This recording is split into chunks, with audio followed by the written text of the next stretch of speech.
Boa noite, pessoal do Encontro Espírita, tudo bem com vocês? Sejam bem-vindos aqui a mais uma live de estudo do nosso livro Coragem. Estamos aqui enviando alguns aviãozinhos, avisando que estamos online por aqui. Quem estiver aqui também podendo compartilhar da nossa leitura, será muito bem-vindo. Deixa eu chamar as pessoas aqui, daqui a pouquinho o pessoal já vai entrando e a gente faz a leitura de mais um capítulo do livro Coragem. Hoje nós estamos na lição de número 34 e já vamos chamando aqui, nosso convidado chegou e já vou chamá-lo aqui para nossa participação.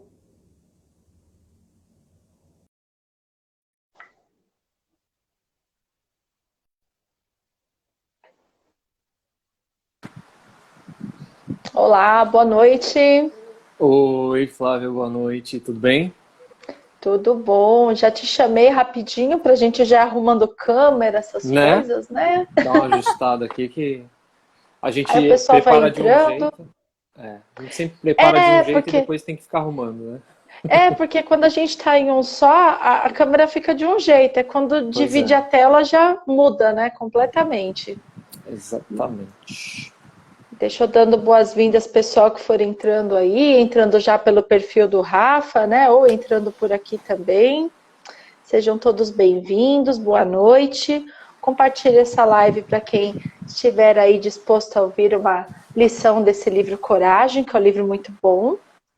E, Rafa, primeiramente eu queria dizer prazer, primeiro, né, que a gente nos conhece pessoalmente. Verdade. Fizemos um teste ontem, mas é um prazer tê-lo aqui. Acompanhe o seu canal, acompanhe o seu trabalho também.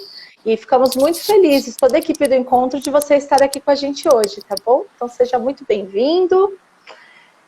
E Eu que queria agradeço também aí que o você convite, falasse um Flavinha. pouquinho.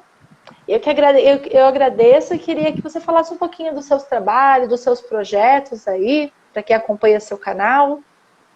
Legal. Valeu pelo convite, agradeço ao Babi, que foi quem deu os inícios aí do convite. A você Sim. também.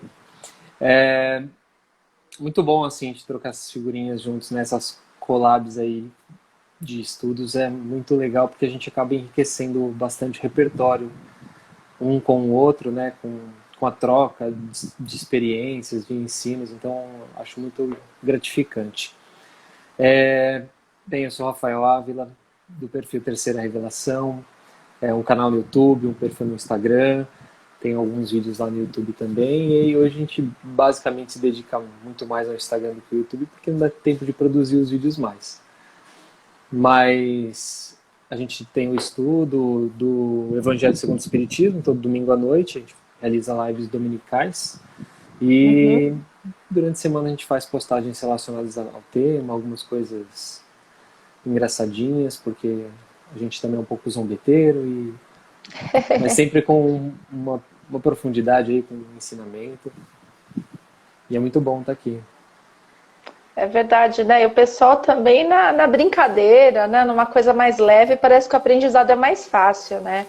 Então torna-se uma coisa mais engraçada, assim. Eu também, né, na página que eu gerencio, que aqui, na verdade, o Encontro Espírita, ele é um perfil com 7 pessoas, nem eu lembro mais quantas tem, mas somos em 7, eu e mais 6. E a gente gerencia as nossas próprias páginas, né? Tirando a Roberta Shinkai, que ela tem o perfil pessoal dela e ela até, quando ela faz as lives, até vem aqui pelo encontro. E a gente está nesse projeto aí desde o ano passado. Fizemos primeiro Respostas da Vida, agora estamos terminando quase o livro Coragem. E a gente tenta também fazer de uma maneira mais leve, né? Então, os convidados vêm, ficam à vontade, como eu te falei. E aí a gente vai trocando essa ideia, pessoal também que está entrando aqui e num determinado momento o pessoal fica, né? Que fica aquele entra e sai natural. Mas aí eles também vão comentando, vão fazendo os comentários e a gente vai aí trocando uma ideia. Igual eu te falei, né? A gente faz a nossa prece inicial. Quando não tinha muita escolha, né? Falei, você quer prece final ou prece Pois é. inicial?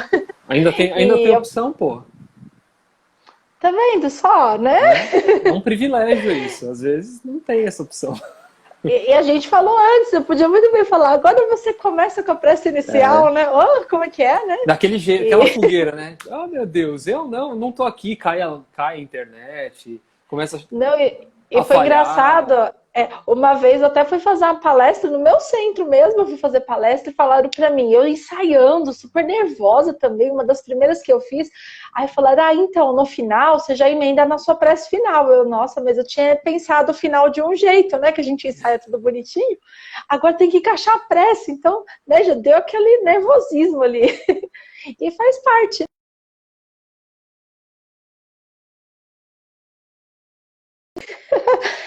Eu já gosto de passar nervoso mesmo, tem um projeto, vamos lá, vamos fazer tal coisa, vamos sim, né? A gente tem que E divulgar. bora.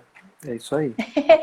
Vamos então, vou convidando a todos que estão chegando aqui na live, vamos fechando os nossos olhos e agradecendo a espiritualidade amiga por essa oportunidade de estudo, que possamos refletir em cima dessa lição, tomar como base a nossa prática e ver aquilo que serve para o nosso entendimento e assim nos transformarmos moralmente e seguir nesse progresso sempre a caminho da luz, que possamos entender e que os bons espíritos nos iluminem e nos ajudem aqui para que nos inspirem a dizer as melhores palavras para quem estiver precisando também.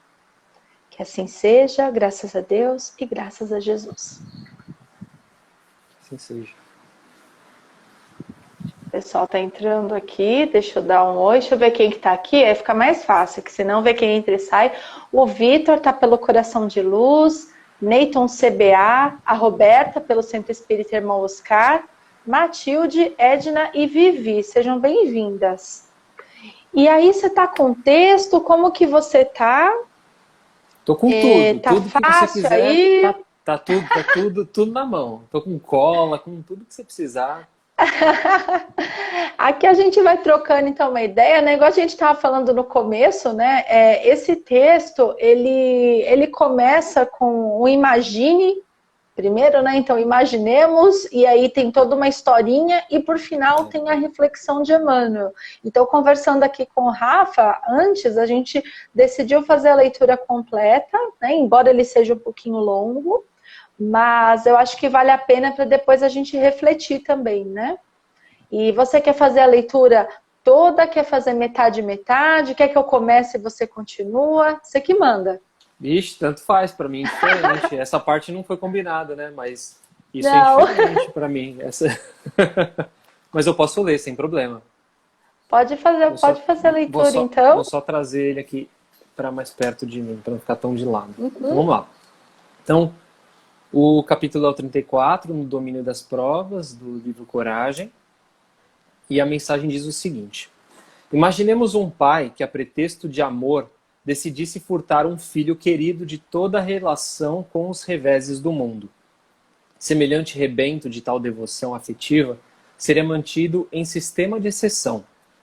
Para evitar acidentes climáticos inevitáveis, descansaria exclusivamente na estufa, durante a fase de berço e posto a cavaleiro de perigos a vicissitudes mal terminada a infância.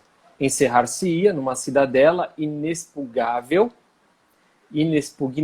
onde somente prevalecesse a ternura paterna a empolgá-lo de mimos. Não frequentaria qualquer educandário a fim de não aturar professores austeros ou sofrer a influência de colegas que não lhe respirassem o mesmo nível. Alfabetizado assim, no reduto doméstico, apreciaria unicamente os assuntos e heróis de ficção que o genitor lhe escolhesse. Isolar-se-ia de todo contato humano para não arrostar problemas e desconheceria todo o noticiário ambiente para não recolher informações que lhe desfigurassem a suavidade interior. Candura inviolável e ignorância completa. Santa inocência e inaptidão absoluta. Chega, porém, o dia em que o genitor... E eu acabei de pular a página. Espera aí. Tô Não, sem o tá mouse aqui. certinho. Não, tá Não, certo, aqui eu tava, pulei aqui, tava... eu fui descer a tela aqui. Ah, tá Aqui. bom. Chega, porém, o dia em que o genitor, naturalmente vinculado a interesses outros, se ausenta compulsoriamente do lar e, tangido pela necessidade, o moço é obrigado a entrar na corrente da vida comum. Homem feito, sobre o conflito da readaptação que lhe rasga a carne e a alma, para que se ele recupere o tempo perdido. E o filho acaba enxergando insânia e crueldade onde o pai supunha cultivar preservação e carinho.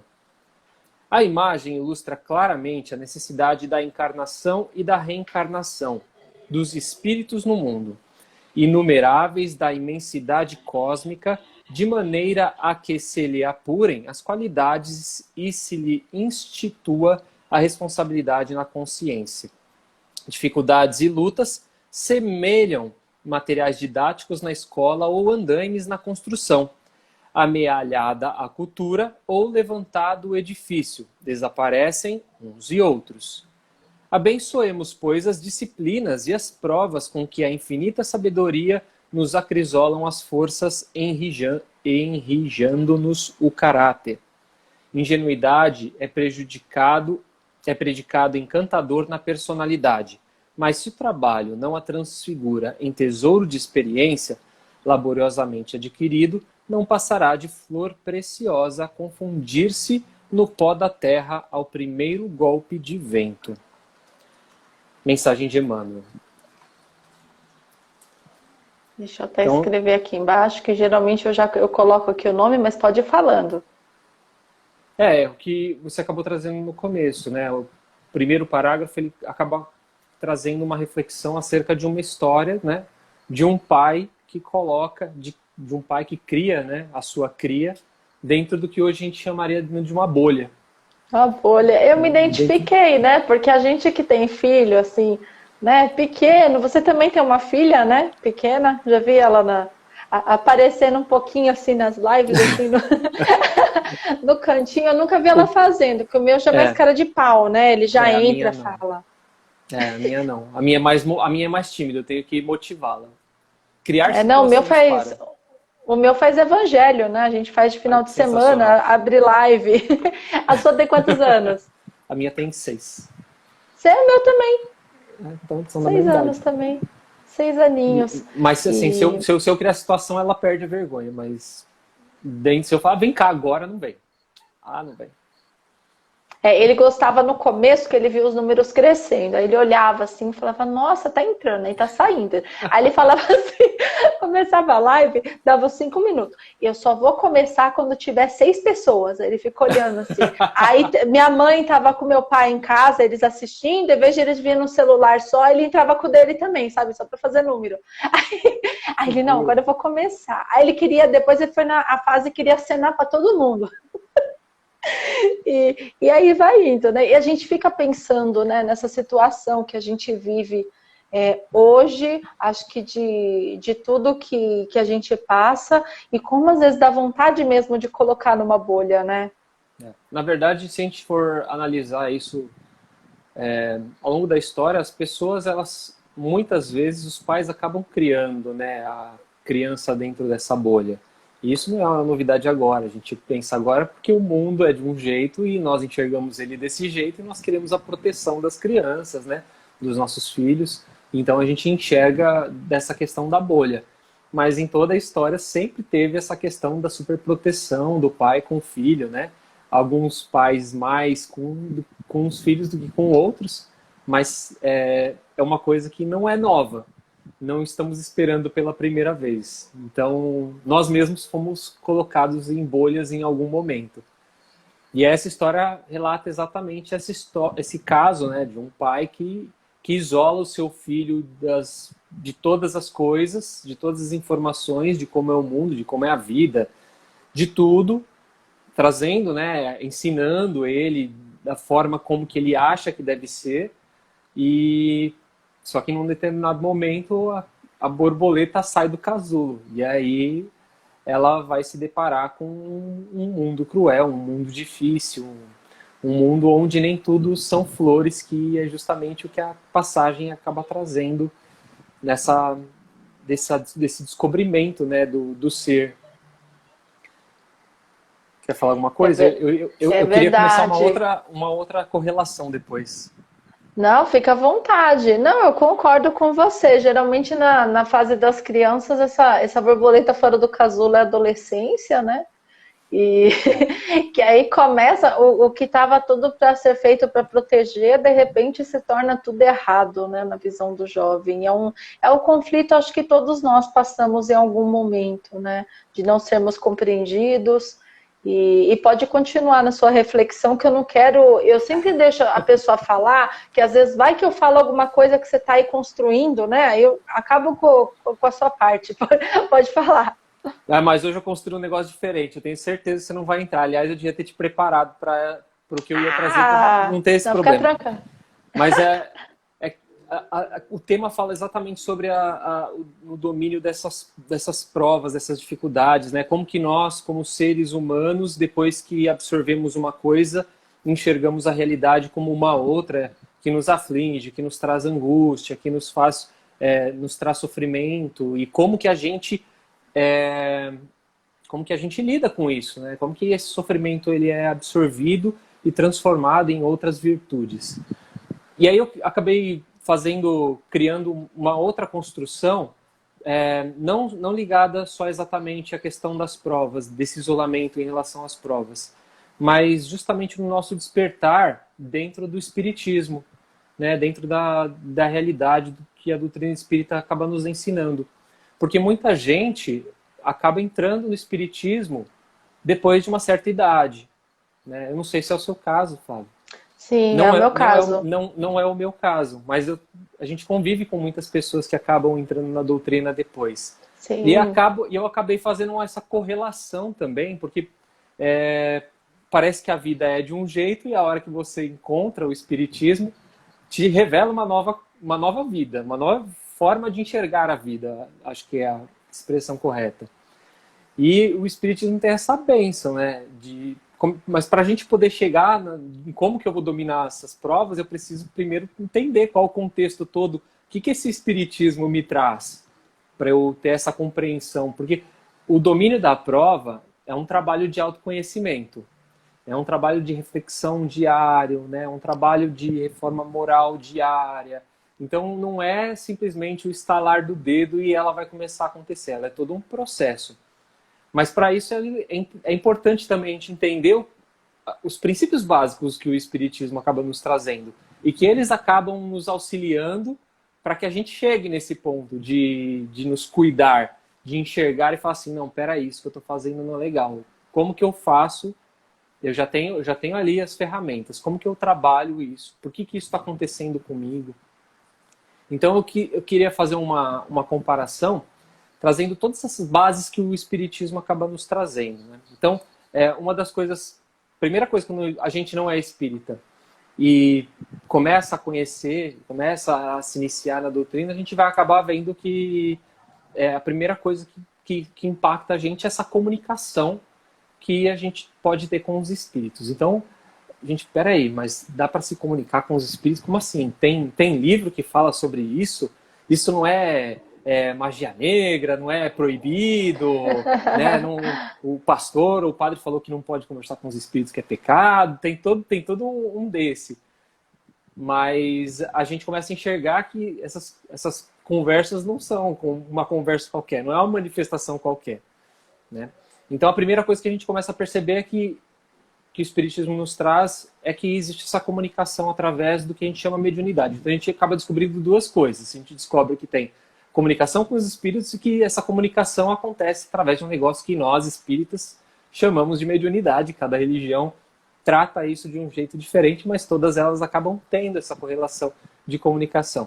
Aí a gente vai ver que essa comunicação, ela não é nova. Ela é uma comunicação que acontece ao longo do tempo. Ela vem de longas datas. Então, desde os hindus, há 2000 anos antes de Cristo, os Vedas já faziam correlação a essa no Velho Testamento, né? Isso, o Velho Testamento e tudo mais. Recheadíssimo de de coisas relacionadas à mediunidade. Abraão, quem assiste a Gênesis aí na Record, Abraão, semana passada, ela salvou o filho do sacrifício. Ele conversava com Deus, era um cara que conversava muito com Deus, né? Se dizia, conversando muito com Deus. Nós tivemos Moisés aí, que conversou com Deus através da salsa e operou os milagres lá através da abertura do mar, das pragas. Os egípcios também tinham correlação com essa questão da mediunidade. Eles consideravam que os sacerdotes dos templos eles eram espíritos sobrenaturais. Então, assim, Jesus depois também, com os milagres, tudo isso correlacionando às mediunidades. Aí tem Paulo na porta de Damasco. A gente tem tanta... Aí você vai falar assim, nossa, mas só lá atrás tinha mediunidade? Aí você vai falar assim, não, mas aí a gente traz Joana d'Arc, que também falava que ouvia os espíritos. Aí a gente vai falar depois das Irmãs Fox. Pô, mas caramba, tem um hiato aí, né? Tem um buracão. Depois da época de Jesus, parece que só teve o Joana d'Arc aqui na Idade Média e depois conversou só com... Não, mas peraí, a comunicação ela sempre existiu.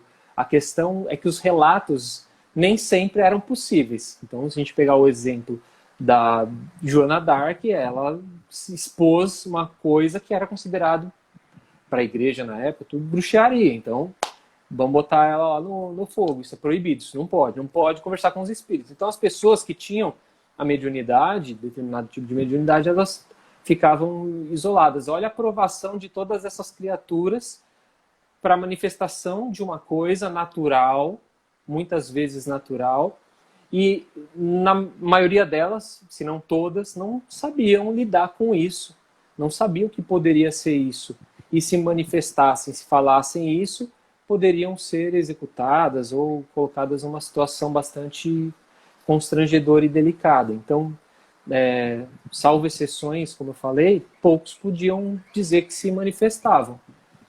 Então aí depois vem as Irmãs Fox, aí a gente já tem Kardec, e aí começa uma nova forma de se enxergar essa comunicação com os espíritos. E Kardec traz um outro patamar desse tipo de comunicação. E aí a gente acaba descobrindo que existem várias formas de comunicação. Então primeiro a gente descobre que existe a comunicação com os espíritos. Depois a gente fala, mas como que a gente fala com esse povo? Como que a gente tem acesso a esses caras? E aí a gente descobre que existem vários tipos de comunicação. E aí são novas provas, porque aí você tem que descobrir todas elas, tem que entender todas elas. Um trabalho de formiguinha ali de Kardec, dos primeiros espíritas, um trabalho de formiguinha de quem veio da continuidade da codificação, para poder estudar, para poder dar continuidade e entender. Então, aí descobriram que naquela época existiam os efeitos físicos, basicamente na época de Kardec eram basicamente só efeitos físicos, então tinha lá levitação, tinha lá transporte, criptologia, materialização, voz direta. Depois acabou vindo outras como a telepatia, a vidência. E a gente só foi descobrindo isso com o passar do tempo, com os espíritas já compreendendo um pouco mais e também tentando entender como que funcionava todo esse tipo de mediunidade. E aí você fala assim, pô, mas então todo mundo é médium. Todo mundo é médium. Não, todo mundo é médium. Todo mundo tem um pouco de mediunidade. Uns mais, outros menos. Percepção, né? O engraçado é que a gente pega, né? Até pessoas mesmo que se dizem católicas e frequentam, se você for falar alguma coisa de espiritismo, a pessoa vai ficar curiosa. Ninguém assim nega, né? Não é um negócio assim, não existe, né? Cada um interpreta de uma maneira, mas é curioso isso mesmo, né? Não, e aí, mas pode continuar aí. O pessoal sabe assim, você é espírita, vem cá, como que vocês enxergam tal coisa? Né? Então fica curioso para tentar e tem gente que perguntou para mim, mas como é que lá no centro tem tipo uns fantasminha voando, assim, as pessoas não têm ideia mesmo do negócio. Não é assim não, pelo amor de Deus, não acontece nada, né? Porque quem não tem mediunidade ostensiva não acontece nada, você não vê nada. Pois é. E isso a gente também tem que tomar cuidado, porque a gente pode falar assim, não, você também é médium, né? Aí o cara, o que é? Você tá doido? Não, nada a ver. Não, é melhor não dar muita informação. Você vai aos pouquinhos, vira e fala assim, mas tô vendo uma atrás de você aí. Tá meio esquisito aí do seu lado, e cuidado, né? A pessoa já não dorme mais. Então, assim, a percepção que as pessoas acabam tendo é que o médium é um ser especial, um ser diferenciado, é um cara E assim, qualquer um pode ser. Ah, e só pessoas boas são médiums? Não, não são só pessoas boas. Pessoas boas, não boas, são médiums e cada um vai acabar com a sua anteninha de energia, de captação de energia, de vibração, vai se conectar com os espíritos que estão, né, ligados àquilo que você pensa, aquilo que você vive, aquilo que você fala. Afinidade, né? Acredita, Afinidade. exatamente. Como tudo na vida, né? A gente tem as amizades aqui por afinidade, né? A gente atrai tudo que a gente pensa, né? E isso, querendo ou não, são outras, é um outro tipo de prova, porque quando muita gente, não sei para você e para outros perfis, durante a pandemia, com ausência de centros abertos e tudo mais, muita gente que desconhece do espiritismo vinha por inbox e perguntava, nossa, mas como que é esse negócio de mediunidade aí? Olha, eu tô tendo não, muita gente aflorando, né? Muita gente aflorando e perguntando, sim, jovens. Preocupado, querendo entender o que era aquilo, né? E é complicado, porque você não pode simplesmente falar assim, lê aí o livro dos médiuns, né? Tem muita gente que faz isso, né? Não, porque a maioria, Rafa, primeiro que não sabe nem falar direito o que é, né? Às vezes a pessoa fala, eu encosto, alguma coisa assim. Já fala de uma maneira assim, você fala, nossa, a pessoa realmente nunca teve contato com a doutrina espírita. E aí cabe a gente, né? Falar, olha, tenta ficar calmo, se mantém em oração, né? Pegue o que você tem aí. Tem uma Bíblia? Pega uma Bíblia. Você tem um livro espírita? Pega um livro espírita. E vai aos poucos. Né? Mas vieram muito, sim. Vieram, acredito que em todos, né? Em todos.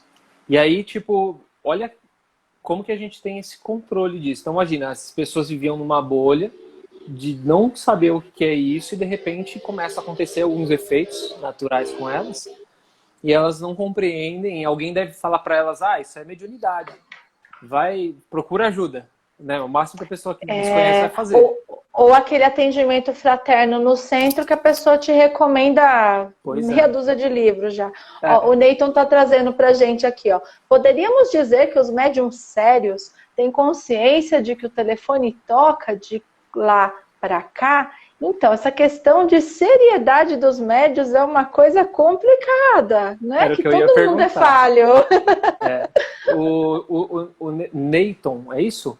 O Neyton, a questão é como você sabe que o cara é sério? Essa é a grande pergunta. Um monte de gente acreditava que João de Deus era sério. Então, assim, a gente tem que tomar muito cuidado com essa história de seriedade do médium. A questão não é a seriedade do trabalho, a questão é a índole, é a moral da criatura. Então, se você reconhece aquela criatura como uma criatura moralmente elevada, uma criatura que você conhece, que sabe que tem boas práticas, é uma pessoa do bem, você conhece, e a gente não conhece todo mundo. A gente conhece pessoas próximas, né? Ainda mais quando a gente vive nesse mundo de internet, a gente conhece as pessoas visualmente. Estou olhando para a Flávia aqui, vejo que ela é uma menina simpática, gente boa, tal, mas eu não convivo no dia a dia para falar quais são os defeitos que eu enxergo nela, e ela não pode falar a mesma coisa de mim. E a mesma coisa de um médium. Não que ele vai ser perfeito, o médium não vai ser perfeito, mas ele é um cara que está em busca da sua melhoria e conhece pelo menos o que ele pode melhorar. Mas ele é um ser errante. Não tem como, ele não é um ser perfeito. Então, assim, essa questão da índole, ela é muito complexa quando a gente fala. E eu não estou falando da conexão, né? Se a gente vai procurar um médium para buscar ajuda, mas a gente pode falar disso em relação à literatura espírita, né? Muita gente, psicografia do espírito X, fulano de tal. Aí você vai ler ali e você fala assim, peraí, mas não está batendo com o que Kardec deixou. Quando você tem complementos, informações que Kardec não deixou, aquilo são complementos. Quando as coisas entram em conflito, aí a gente tem que questionar. E a gente tem muita coisa na literatura espírita, principalmente mais contemporânea, que a gente perdeu esse controle da mediunidade, qualquer um é médium e escreve um livro, que às vezes não bate a coisa. E aí a gente tem que pensar na questão do conflito de informações. Alguma coisa aí está errada, ou não está certo. Não tem que pensar. Vamos juntar num grupo, vamos debater. Então essa questão da mediunidade, ela tem que ter muito detalhe, muitos dedos assim para prestar atenção no que vai fazer. Sim, e longe também falar que a intenção da pessoa era outra, que às vezes também o próprio médium ele pode estar ali enganado, se tornar invigilante, e estar passando também por um problema que ele se desequilibrou, porque não quer dizer que é médium que tem o equilíbrio em dia, que está sempre bem, né? Não significa Exatamente. angelitude, né? A R. Exatamente. Tanis, que eu não sei o nome dela aqui, que não dá para ver na assinatura, uma vez fui com uma amiga ao banheiro de uma igreja e pedi que ela fosse comigo, porque o local estava escuro e eu tinha medo. Ela gritou, você é espírita e tem medo de fantasma? Ah, mas você não sabe como que a gente tem medo, viu? Não é assim, não. Não, não é Eu assim acho que não. quanto mais velho a gente fica, mais medroso a gente fica também, viu? Eu chego a essa conclusão, que quando eu era pequena, eu tinha amigo imaginário, né? Sim. Conversava de boa, trocava ideia, até uma certa idade. Hoje em dia, né, eu não tenho evidência, não tenho clarividência nem nada. Mas eu tenho meus medos também. Então, assim, eu mesmo falo para a espiritualidade, quando eu vou fazer uma prece, eu falo, ó, vocês sabem que eu tenho medo, então não aparece nada não, que eu não estou preparada ainda. Qualquer um que toma um susto no medo, toma um susto no escuro, não tem essa de espírita. Nessa hora não tem Jesus, você sai desesperado, né? Não, e eu sou a pessoa mais assustada do planeta, com tudo, assim, se alguém aparecer e me dar um susto, eu dou grito, quase morro do coração, então, espiritualidade sabe o Natural. que faz. O que não necessariamente significa que você está com medo de um espírito, você está com medo de uma situação. Se é um espírito ou não, são outros 500. Acho que se for aí que eu tenho ataque do coração mesmo, entendeu? Aí que eu saio correndo mesmo. Se eu Aí que identificar o aquele negócio espírito, fica aí que o bicho ruim. pega. Mas a gente tem as percepções, né? Isso não ninguém É. tira da gente, mas enfim. É aquele negócio, vou andar à E, noite aqui, vou pedir para que não apareça ninguém, não aparece ninguém, não. Levanta à noite para tomar água, né? Aí você vai lá até a cozinha, sai do quarto até a cozinha no breu e fala: tomara que não apareça ninguém, tomara que não apareça acende a ninguém. luz. Acende a luz, não. Eu acendo a luz de tudo. Meu filho é Ah, igual, então eu nem culpo, né? Criança tem medo de escuro dessa idade, não, mas nem culpo, que natural. eu também sou outra. Ai, muito É. bom, viu? Mas muito Só, legal que você trouxe aí. Pode é, continuar com suas coisas, fica à vontade. só complementando a questão do nosso amigo, ela bate completamente com uma mensagem que eu peguei do Facebook hoje, joguei até no grupo aqui dos blogueiros aqui. E a pessoa pede ajuda no Facebook, ela diz o seguinte: olá pessoal, alguém pode me indicar um médio de verdade que atenda pelo telefone ou pelo WhatsApp? Então, tipo, é a banalização, né, da mediunidade, praticamente. Porque a pessoa, quando busca esse tipo de ajuda, ela não está buscando qualidade, ela está desesperada por uma informação. Então, essa pessoa está precisando muito de ajuda, está precisando muito de ajuda. Só que ela não tem mais aonde recorrer. Aí ela solta um troço desse e ela acaba nem filtrando, porque qualquer coisa que falarem para ela, eu falei, a solução dela é dar uma carta de baralho lá e pede para ela puxar e fala que significa qualquer coisa. Ela vai acreditar, porque ela está E aí muito desesperada cai no erro, por por ajuda. exemplo, de alguém cobrar, né, Rafa? Também a pessoa fala, me transfere aí R$ 50 que eu te atendo. Nossa, hoje em dia A tanta pessoa faz picaretagem, né? tudo. A pessoa Nossa. faz porque tá tão desesperada, né? É É. muito perigoso.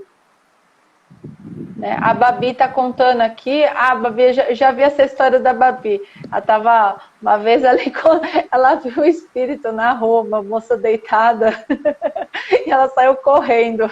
Ela, uma moça precisando de ajuda, depois entrou em casa e fez uma prece, que a espiritualidade desse assistência. Ela conta essas histórias e, né, melhor não olhar muito assim para o canto da rua, né? Vamos olhar mais para frente, assim, botar um óculos. O problema é que justamente as formas mediúnicas não nos ajudam muito a fechar o olho, né? Vai aparecer Nem um pouco, no nem um dia, não adianta, pouco. vai aparecer, não tem como fugir. Não tem Então, muito assim, jeito, não. você vê, esse tipo de provação, hoje a gente fala conversando num bate-papo descontraído. É claro, estamos falando entre pessoas que têm a mesma crença, né?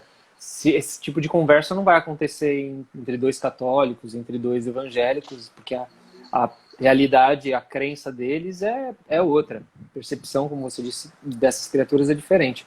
Mas, óbvio, evolução que a gente precisou ter para poder chegar num nível de estar conversando civilizadamente, tirando piada de uma situação que hoje a gente enxerga como natural, mas que no passado era muito dificultosa, né, para as criaturas conseguirem sobreviver e passar pelos perrengues que elas passavam por conta das suas mediunidades. Então aí a gente vê que o Espiritismo nos ensinou que tem os espíritos, que tem comunicação, que existem tipos de comunicação, e a gente pensa assim, mas quem são esses espíritos? E aí entra justamente nessa questão que o nosso colega trouxe, né, dos médiuns e tudo mais. E a gente entende, o Espiritismo acaba nos ensinando que existem vários níveis de espíritos, de várias classes, de várias ordens. Então, assim, a gente entende que nós estamos no que se chama de terceira ordem, que é a ordem mais básica ali do tipo de espírito, onde basicamente predomina a matéria sobre o espírito, a propensão sobre o mal. Aí você fala assim, não, aqui não, eu não sou assim, você não é assim, você tem certeza que não é assim? Se você tomar fechada na rua agora dirigindo, você não vai mandar o cara para aquele lugar? Eu vou. Então você é propenso ao mal. E aí a gente nem percebe. São coisas tão naturais, às vezes. A gente tô melhorando, mas tipo, tá melhorando aonde? Porque tem vários lugares que a gente pode melhorar. Eu posso melhorar dentro de casa, com minha relação com a minha família. Posso melhorar minha relação com as pessoas no trabalho. Mas tem várias ações onde a gente é colocado em prova e que a gente precisa aprender a melhorar. E às vezes a gente nem enxerga. Então, a gente ainda é ignorante, a gente é orgulhoso, a gente ainda é muito egoísta com as nossas coisas, a gente não é desprendido da matéria. Então a gente gosta das coisas que a gente tem. O ladrão roubou meu carro. Tadinho, ele estava precisando, né? Quem que vai falar isso?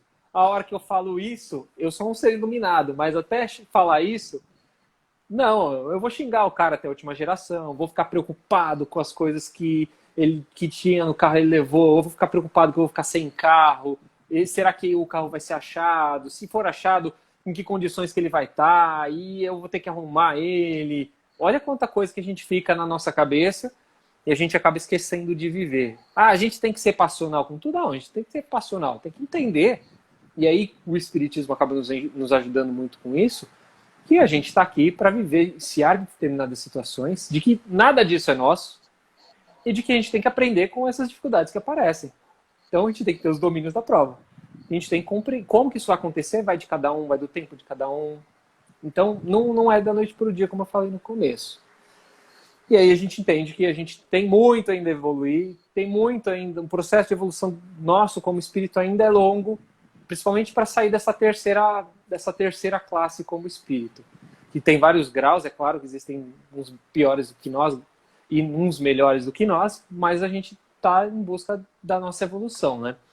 E aí tem espíritos mais evoluídos, que vivem em outros lugares, e os espíritos puros, como o nosso querido Mestre Jesus. Então a gente entende que tem tipos de espíritos. E aí entram os médiuns também, né? Os médiuns que vão buscar esse tipo de informação, o cara tá precisando, vou ajudar ele pelo WhatsApp, sem bondade no coração, né? Pensando em, sei lá, o cara vai falar meu nome, vai divulgar, vou ganhar dinheiro, qualquer coisa que seja. Esse cara, como a gente falou, está sintonizado com outros espíritos tão inferiores quanto ele.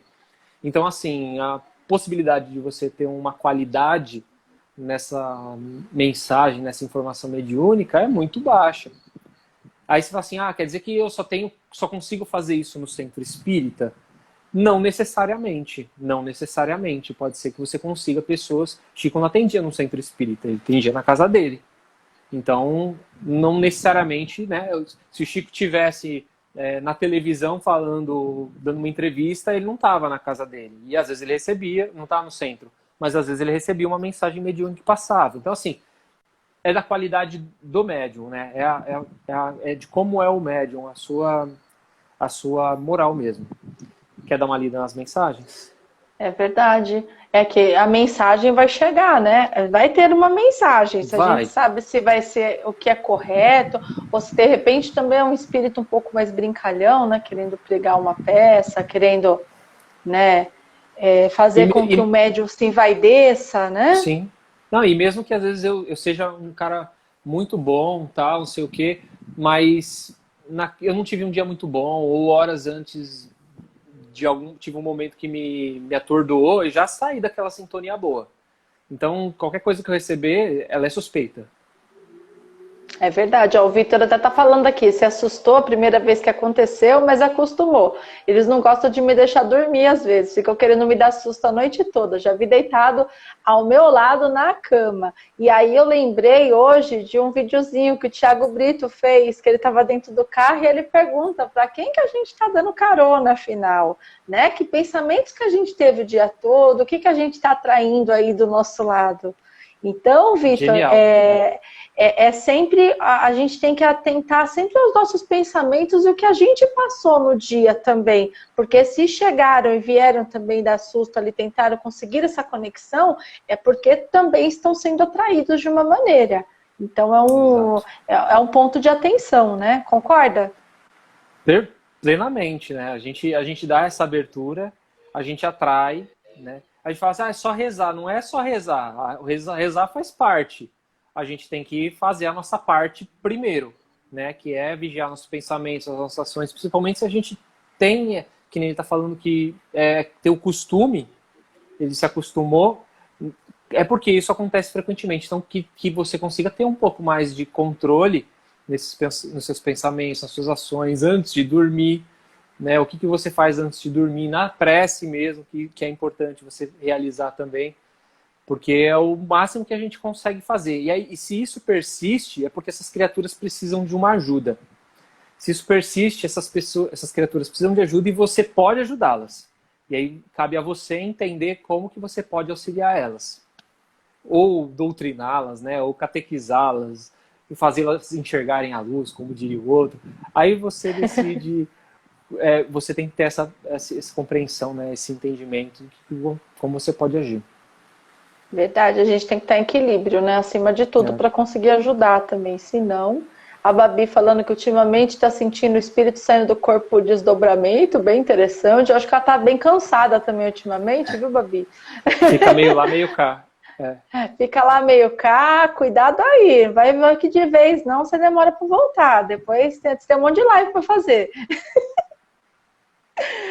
Ô, Vitor, com certeza, eu sou uma fraude. Faço live porque preciso aprender. Não é só você não, Vitor. Fica tranquilo. Todo mundo aqui, filho. Essas lives salvam a gente. Quando a gente está fazendo live, a gente tem que pensar que a gente está fazendo live para nós e para um monte de amiguinho que a gente não está vendo. Quer dizer, eu estou falando isso porque eu não estou vendo, mas eu tenho certeza que onde mais de um tiver, né, lá ele estará. E outros também vão estar. Então, assim, você não é uma fraude. Vamos dizer que todos nós somos uma fraude. Por quê? Todos nós nos boicotamos todos os dias. A gente se boicota com uma série de ações todos os dias. A minha mãe, se bobear, ainda deve estar na live, espero que ela não esteja. O que acontece? Eu podia estar muito bem estudando, preparando alguma coisa, eu estou lá no videogame. Né? Então, assim, em vez de eu aproveitar o tempo útil que eu tenho, que eu sei que é importante, eu acabo desperdiçando ele. É claro, né? Cada um com seus cada uns. Então, se você sabe onde o calo aperta, você vai ter que trabalhar ali, é onde você tem que ter maior dedicação e cada um de nós perceber onde a gente falha. A minha questão é a disciplina, preciso ter disciplina. A minha disciplina no quê? A maioria de nós é disciplina, né, Flávio? Já dizia lá esse tempo perdido, né, que a gente tem, né? Então, assim, a gente tem que lembrar que a gente não está aqui de férias. Ah, mas eu não posso me divertir? Não, a gente pode se divertir, mas a gente tem que ter equilíbrio. Então, se eu paro para fazer uma diversãozinha lá por 1, 2 horas e depois eu volto porque eu tenho que fazer, beleza. Aí agora, se eu passo horas ali e esqueço do tempo, e aí eu tô jogando fora realmente esse tempo, tô desperdiçando. O ruim é quando a gente tem consciência disso e não consegue mudar, né? E é hábito, né? A gente tem que se planejar, tem que mudar, temos que ver o que é prioridade, que também, né? Essa parte, às vezes, de um videogame, de uma diversão, a gente precisa mesmo ter um pouco também, porque afinal, né, a gente está aqui, somos imperfeitos, esse mundo também é inferior, às vezes é difícil mesmo, e a gente acaba precisando, né, tem essa necessidade, mas não pode, claro, ir ao extremo, né? Com certeza. A Babi falando aqui um monte quando faz live. O Dr. Marcelo Veloso, qual o limite do trabalho? É exaustão. É Chico, né? É Chico. A gente tá longe de Chico. A gente fez uma live de 2 horas, já tá morrendo. Nossa, falou tudo. Eu pensei exatamente isso agora. Às vezes a gente é convidado para fazer 2 lives num dia. Aí a gente pensa assim, tem 1 hora, 2 horas do fim de semana, né? De semana não dá. Tem uma diferença de 1 hora, 2 horas, dá pra gente se recompor. Dá nada. Você faz a segunda live acabado. A gente faz uma live de 1 hora, você tá morto. É muita energia, eu não sei explicar isso. Eu não tenho energia para isso. Mas eu não sei explicar. A gente faz uma live de 1 hora e sai exausto. A exaustão para mim é isso. Esse é o meu limite, então estamos longe de 5 minutos. Não, você pega final de semana, às vezes você tá cansado, nossa, ainda essas lives assim, tipo sábado à noite, acaba com a gente, nossa, aí esquece. A gente fica aqui, as minhas aqui até que 8h30, dá até para se recompor um pouquinho, mas não é fácil não, né? Babi lembrando do meme do Emmanuel, que acho que é o Cantinho Espírita que botou, né? Disciplina, disciplina, disciplina, rebeldia, rebeldia, rebeldia. A Babi é cheia dos rebeldes, é novinha. E vou zoar ela, chama ela de novinha, ela vai ficar brava, que ela fala que ela já é velha. Todos nós somos rebeldes perante isso. Acho que o Emmanuel vinha puxar a orelha de todos nós. Pra mim, eu não vou falar, como foi jovem, colocou lá muito jovem, mas pra mim aquele Emmanuel, ao contrário, ficou parecendo David Bowie. Mas tudo bem, eu olhava aquilo, eu via David Bowie, pronto, perfeito. Parecia o cabelo, tem sentido. O jeitinho, assim, meio azulado, né? Ficou bacana o negócio. Gente. Mas vou continuar aqui para não distrair. Então, voltando para o fio de onde a gente estava, a gente já descobriu que os espíritos existem. Então, a gente vai para outro patamar. Aonde esses caras vivem? Né? E aí, como é que eu vou entender onde esses caras vivem? Aí a gente lembra que no Evangelho segundo o Espiritismo fala sobre a pluralidade dos mundos. E a gente compreende que existem várias moradas na casa do nosso Pai. E aí tem os planetas, os mundos primitivos, os mundos de prova e expiação, regeneração, tal, ditosos, celestes. Então tudo isso a gente pode, uma outra hora, explicar melhor. Mas a gente entende que nessa dimensão, essa dimensão que a gente está, que eu digo, é uma dimensão para espíritos da forma que nós somos. Que nós estamos conectados numa outra dimensão com outros espíritos que são como nós, e que nós não vamos chegar à fase angelical assim, morri e vou para o lugar bom. Morri e vou para o nosso lar. Vou morrer. Não é bem assim que funciona. Até que nosso lar é um lugar umbralino. Nosso lar está no umbral ainda, né? Pode ser, né? Pode ser. Nada impede. Mas existem esferas, então assim, pode ser que a gente não vá para a esfera boa, vai para a esfera um pouco menor. Então, acho que assim, a gente acaba compreendendo que por que esses espíritos vivem nesses diversos lugares? Por que uns têm essa possibilidade de se comunicar e ainda tá envolvidos nessa faixa terrena que a gente está, outros estão em esferas superiores?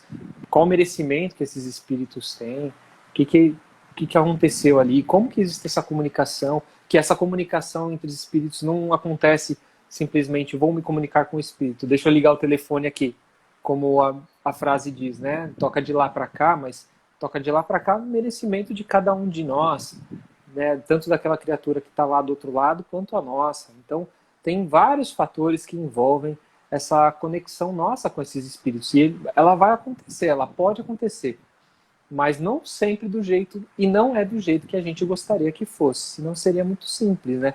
É claro que quanto mais purificados nós vamos ficando em espírito, menos diferença tem, né? E mais conectado, mais... Os médiums que têm mais ostensivos, eles são quase como os intermediários mesmo do outro plano, porque eles conseguem ter essa conexão, trazer de lá para cá essas informações, né? E aí cabe a eles conseguir ter o discernimento para filtrar esse conteúdo. Mas, enfim, a gente entende melhor como é tudo isso. E a nossa amiga aqui, Sena, vivia achando... Fê, pelo menos nosso lar, né? Socorro, veja bem. Mais ou menos assim, né? Duas coisas, né? A gente tem que tirar um pouquinho o conceito do nosso lar, que é o paraíso, e o umbral é o inferno. Que às vezes a gente está falando do espiritismo e está falando assim. E segunda parte, a gente vai para onde cabe a nossa evolução. Então, se a gente fosse errado, isso não ia acontecer, mas se a gente fosse errado para uma esfera mais superior aí, que a gente não caberia nela, provavelmente a gente ia fazer de lá um inferno. Então, a gente tem que tomar muito cuidado que tudo é segundo as leis, tudo é segundo, Tudo aqui, né, o Flávia? progresso, tudo daqui. E aí então, não adianta, assim, né? O céu e o inferno estão na nossa cabeça, né? Como que eu vivo, como eu ajo com essa conexão que a gente já falou, tudo isso que a gente atrai, o que eu penso, o que eu faço, isso que vai me levar pro céu ou pro inferno. Na verdade, a gente vai aonde a gente está sintonizado. Então não adianta nada eu ter uma postura aqui, quando eu desencarnar, minha mentalidade é aquela, óbvio, natural. Eu não vou para um nosso lar em recuperação se eu estiver pensando em trevas. Óbvio. Então, assim, isso é justiça divina. Então, a gente tem que entender como que as coisas funcionam para receber o tal merecimento. E a gente tem que fazer por onde, principalmente. É algo natural, né? É mais natural do que a gente pensa, porque não tem como esconder. Total. A gente vive aqui, inclusive, isso, né, Flávio? A gente vive o céu e o inferno aqui dentro do planeta Terra, encarnados. Dentro de então, nós, assim, né, inclusive, no nosso mundo. Nossa, total. Então, assim, é muito natural, como você disse. Então, se eu percebo as coisas que eu faço aqui, o que eu atraio aqui, naturalmente eu vou dar continuidade. Então, é uma consequência. É consequência. Não tem outra palavra. É isso aí. Deixa eu O ver aqui Neito o fez uma pessoal pergunta falando boa aí. aqui. Fez a data da nave. Está sabendo de alguma nave que vai chegar aqui, que vai chegar de Só outro se for da planeta? Xuxa. É a única nave que eu já vi aqui, a da Xuxa. Aconteceu na Rede Globo quando eu era criança. Olha, dentro da bibliografia de Chico, a gente não tem nada relacionado a isso. O que tem são algumas entrevistas dele, incluindo no Pinga Fogo, então eu recomendo assistir o Pinga Fogo, que leva mais de 3 horas, então é um programão de final de semana. É Eu 3 horas preciso de terminar. informação, né?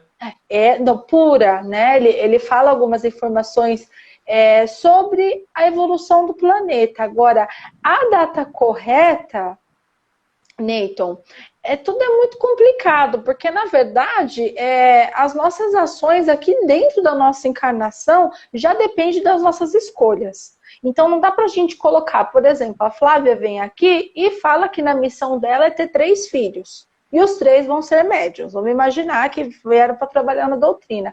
Aí a Flávia não decide nem casar, não decide ter filho. E aí, como é que fica? Então, a escolha é minha. Aí, quando eu chegar lá, eu vou saber que eu tinha uma missão que eu não cumpri, que a espiritualidade também deu outro jeito, encaminhou esses espíritos para outro lugar, que nada é perdido. Mas não tem uma coisa assim sacramentada. Eu não vejo algo assim, é tudo muito dinâmico. Concorda, Rafa? Concordo, e eu tenho uma outra pergunta para fazer. Para que a gente precisa de uma nave de um outro planeta para chegar aqui? A gente fica tão condicionado em terceirizar as coisas, né? A gente bota a culpa no outro, a gente espera que o outro melhore, que a gente espera que apareça uma nave extraterrena aqui para fazer alguma coisa. Fazer o que aqui? Vai dizimar a Terra, que nem a gente vê nos filmes hollywoodianos, ou vai criar uma amizade, virar amiguinho? O que eles vão fazer? Para quê? Para que eles vão vir? A gente tem que resolver o problema aqui conosco. Né? É nossa, essa responsa é nossa. Então, assim, para que a gente vai precisar de um extraterreno? A minha visão como de extraterreno, eu não acredito que vai baixar uma nave, não acredito nada disso. Eu acredito que existem sim seres em outros planetas, mas acredito que existam seres espirituais em outros planetas. Seres espirituais como nós, porém que vivem outro tipo de matéria, outro tipo de organismo, outro tipo de forma de vida, que a gente talvez nem compreenda. Então, assim, acredito muito que exista isso, mas não acredito que vai baixar uma nave aqui com os ETzinhos, né, do zoio grande, cabeça grande, verde, e para fazer alguma coisa. Até porque essa questão é uma responsabilidade nossa. Se a gente viu algum ET, e a gente tem relatos, eu vi um ET, a gente tem que lembrar que os espíritos, eles também podem criar formas. Então, quem vai saber se não era uma pessoa, um médium, uma pessoa que tem a mediunidade, e viu um espírito, e assim como a gente acaba ouvindo relatos de que viu espíritos trevosos com a cabeça do demônio, sabe? Com cara de monstro. Animalizados, né? Animalizados, exatamente. Então, assim, vai saber se não é isso. E não tem, porque a gente tem que ir sempre pro lado da razão, né? Como você falou, tem os relatos de Chico, Kardec pergunta sobre vidas em outros planos no Livro dos Espíritos, mas não se existem esses relatos de tipo, vamos povoar o mundo, apareceu o Thanos aqui. Não, a gente viaja muito, né, na nossa criatividade. A gente tem que entender para que essas criaturas viriam aqui. A gente tem que entender que a evolução espiritual, ela é individualizada, ela é nossa. A nossa evolução, ela é individualizada e ela depende do outro, daquele com quem eu convivo. Se a gente entre nós não se resolver, vai adiantar o quê? Vai vir alguém aqui ensinar a gente de novo? A gente já tem um embasamento do Cristo. Então, assim, eu não vejo razão, né, dessas criaturas surgirem aqui para aparecer e fazerem alguma coisa. Porque eu não sei o que elas podem fazer, a não ser dizimar mesmo. Vamos matar todo mundo que é ruim. É que nem o povo, o Covid veio e tal, vai para dizimar não, isso é muito, tipo, Jornada nas Estrelas, isso. Total. É como se só morresse os maus. Não morreu mal, gente. Morreu gente boa. Morreu gente mal e morreu gente boa. Não é purificação. Isso. Não é castigo. Isso não é purificação. Então, assim, não tem sentido isso. A gente tem que sair um pouco da ficção, né? Dr. Marcelo lembrando aqui, né, interpretaram, é tudo a questão de interpretação, é isso mesmo, e a interpretação é livre, né, cada um faz o que quiser, e a gente também não está aqui para julgar o trabalho de ninguém, mas eu me atenho muito às bibliografias de Chico, de Valdo, e Sueli Calda-Chuva, Ivone do Amaral Pereira, Divaldo Franco e Kardec, acima de tudo. E isso a gente realmente não tem, né? Sim, e tem uma outra coisa em relação a datas, muito claro também, no Livro dos Espíritos, o Espírito da Verdade diz claramente que espíritos sérios não falam datas. Não dá para se prevenir datas. Você pode prever acontecimentos, mas você não pode datá-los, porque eles podem não acontecer. Então, assim, o livre-arbítrio nosso, ele pode alterar as coisas, as situações que a gente pode vir a vivenciar. Então, assim, é muita irresponsabilidade de um médium quando fala em data, por conta justamente disso. Porque se não acontece as coisas, que nem vamos falar de Nostradamus, que o mundo ia acabar, né? Quantas vezes. E aí, quantas profecias, né? E aí, tipo, as pessoas entram num desespero, numa angústia. Quem sofre com ansiedade, né, síndrome do pânico, essas pessoas elas piram, principalmente se elas acreditam nisso. Então, tipo, olha a irresponsabilidade que essas pessoas acabam gerando, né, no psique das outras. Por isso que não se fala em datas. Certíssimo, né? A gente tem que... Eu acho que a gente tem muita responsabilidade aqui com as nossas provas, né? Voltando um pouquinho ao texto aqui que a gente está falando, porque a gente tem que tomar cuidado com o que nós temos ainda para passar e às vezes a gente tem essas distrações, como você estava falando, o tempo que eu perdi no videogame, o tempo que eu fiquei preocupada com uma coisa que não precisava. E aí a gente está usando o nosso tempo de maneira correta para seguir, né, para conseguir aqui o nosso objetivo, né? Pode continuar. Só para antes de finalizar, só para deixar claro para o Neilton que falou que respeita a nossa opinião, mas não concorda, eu não estou emitindo a minha opinião, não, tá? Eu estou emitindo informações ao qual eu já estudei, informações trazidas pela doutrina, né? E baseadas nelas, eu transformo elas em crenças. Então, em momento algum, eu estou emitindo a minha opinião. É simplesmente baseado nos estudos. Eu não estou inventando nada. Tudo que eu acabei de dizer está baseado, está calcado dentro principalmente das obras básicas, né? E se a gente for estudar, a gente vai cair nessas informações que eu acabei trazendo. Então, para a gente finalizar o último processo de tudo isso que a gente acaba aprendendo dentro do Espiritismo é a reencarnação, que traz justamente no final da nossa mensagem, né? Ele aborda claramente a reencarnação dentro desse processo. E aí a gente percebe que dentro da reencarnação tem várias coisas, né? Tem lei de causa e efeito, tem a reforma moral, tem a visão na vida futura. Então elas acabam nos trazendo a compreensão, toda a soma de tudo isso que eu acabei de trazer, elas acabam trazendo a compreensão do porquê dos nossos sofrimentos, de que a gente compreende a dor com fé nessa vida futura que a gente vai ter, né? Nos ensina que a gente precisa abandonar esses nossos vícios, como a gente falou, nesses nossos orgulhos, essas nossas ações egoístas, com compreensão do porquê que eu preciso fazer isso. Qual a minha responsabilidade para deixar morrer o homem velho e nascer o homem novo. De que cada existência ela é uma responsabilidade, ela é uma oportunidade que a gente acaba tendo para regenerar, né, para evoluir como espírito, e que a Terra nada mais é do que uma casa alugada, a roupa nada mais é do que o corpo, uma roupa emprestada, e que na verdade a gente tem que realizar com tudo isso que a gente tem uma conquista espiritual. E a gente, quando consegue enxergar, quando a gente fala, existe uma expressão, né, que é pensar fora da caixa. Quando a gente pensa fora da caixa, a gente está saindo dessa bolha também. A gente está dando oportunidade para novos conhecimentos, novas compreensões. E o mais importante de tudo é a gente não ser fechado no que a gente... minha vida é isso e ponto, acabou. É o que eu acredito e eu vou morrer assim. Não, a gente tem que estar sempre aberto a outras informações. Então, por isso que discussão que a gente fala, discussão política, religiosa, nunca termina em nada. Porque as pessoas, elas normalmente estão fechadas no que elas acreditam, nas suas crenças, e não dão abertura, né, para o conhecimento do outro, e pensam assim, caramba, pô, mas isso que ele falou tem um pouco de sentido também. Por que eu nunca pensei nisso antes? A pessoa vai buscar, se informar, vai acabar correndo atrás mesmo.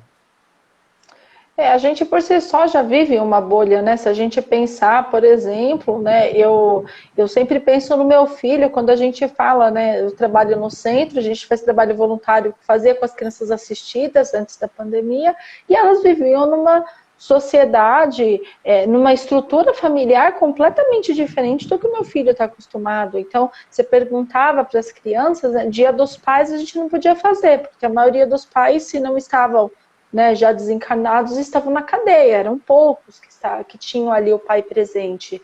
E é algo já que eu sempre levei meu filho, depois de uma certa idade, com uns 3 aninhos a gente já começou a levar, para que ele veja essa diferença, para ele ver também que não tem só o mundo dele, né, que é um conforto que a gente dá, ele tem um quartinho dele, tem os brinquedinhos dele, e que a boa parte das crianças não são assim, né?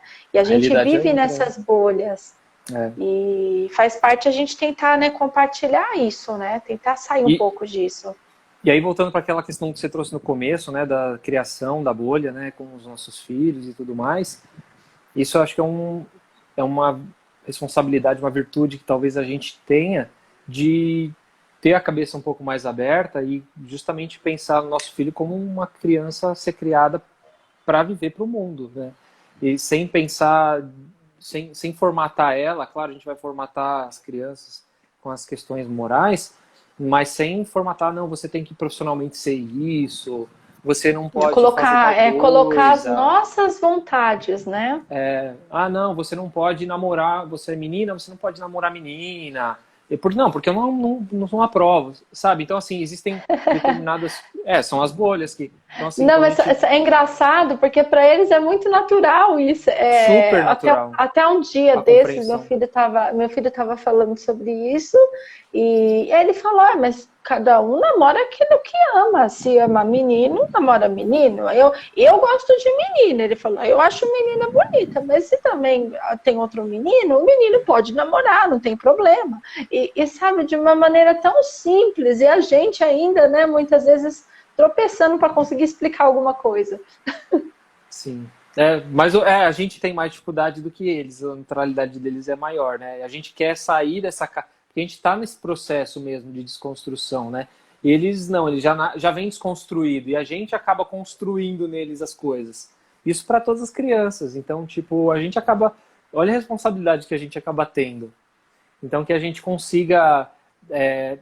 nós sairmos, né, dessas bolhas que a gente vive, que a gente consiga, as pessoas que estão ao nosso redor também, mostrar que existem outras verdades e que todas elas levam a uma só, no caso da nossa, como espíritos, né, da nossa evolução, da nossa transformação, para que a gente consiga dominar essas provas aí que a gente tem todos os dias, e que todos esses dias que a gente tem essas provas, que a gente compreenda que quando a gente está na escola, as provas elas são coisas árduas, né? A gente quer se livrar das provas na escola. Mas na vida não é assim, a gente não se livra delas, a gente tem que resolver. Nossa, Se a gente não a gente resolve, sonha por anos, né? A gente sonha por anos que ainda tem prova, né? Eu já passei da época de faculdade, né? Acredito que eu acho que você também. sim, faz tempo, faz tempo. Faz uns aninhos aí, uns bons aninhos. Já.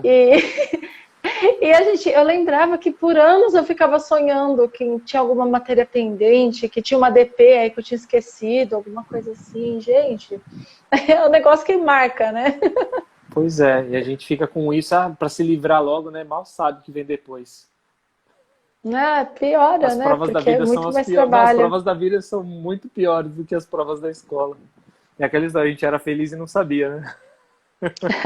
Só tinha essa preocupação, né? Só. Não tinha mais nenhuma. Aí Pois quando é. vê as provas de verdade, né? É um grande desafio. Quando a gente é responsável por outro ser, é maior ainda. Então a gente. Né? O doutor Marcelo também, sonhei anos que não estava formado. Eu também. Eu acho que é culpa no cartório isso aí. A gente. Fez de qualquer jeito, né? Tô brincando. Não, eu tô completamente. Eu tô com um curso para terminar. Até agora eu fico olhando ali se as notas fecharam ali no boletim. Eu fico bem encafifada. Até eu receber o documento, sabe? Tá tudo ok. Aí eu fico mais tranquila. Mas não é fácil, não. A gente tá o tempo todo se cobrando, né? E nessa cobrança, às vezes, a gente deixa de trabalhar.